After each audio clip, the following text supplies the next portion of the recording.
आषाढी यात्रा कालावधीत वारकरी भाविकांनी श्री विठ्ठल रुक्मिणी मातेच्या चरणी 8,92,00,000 रुपयांचं दान केले।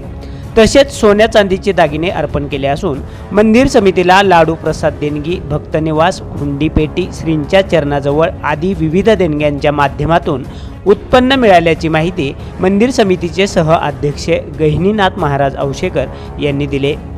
यंदा आषाढी यात्रा कालावधीत दर्शन रांगेत भाविकांनी मोठ्या प्रमाणात गर्दी केली होती। भाविकांचं सुलभ दर्शन व जलद दर्शन होण्याच्या दृष्टीनं आवश्यक त्या उपाययोजना देखील मंदिर समितीनं केल्या होत्या। यंदा आषाढी यात्रा कालावधीत दर्शन रांगेत भाविकांनी मोठ्या प्रमाणात गर्दी केली होती। भाविकांचं सुलभ व जलद दर्शन होण्याच्या दृष्टीनं आवश्यक त्या उपाययोजना देखील मंदिर समितीनं केल्या होत्या।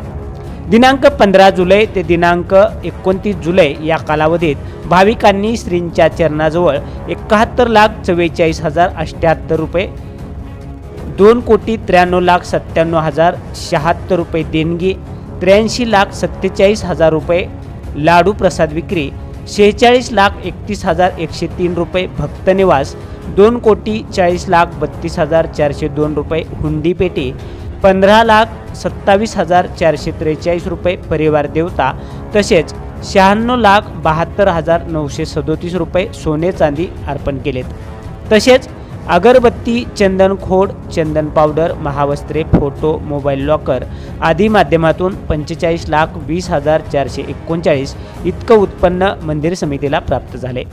मागील वर्षी श्रींच्या चरणाजवळ 75,05,291 रुपये तर 2,88,33,569 रुपये देणगी, 94,04,340 रुपये लाडू प्रसाद विक्री, 45,41,458 रुपये भक्तनिवास, 1,44,71,348 रुपये हुंडीपेटी, 32,45,682 रुपये परिवार देवता, तसेच 3,59,61,768 रुपये सोने चांदी अर्पण केलं होतं।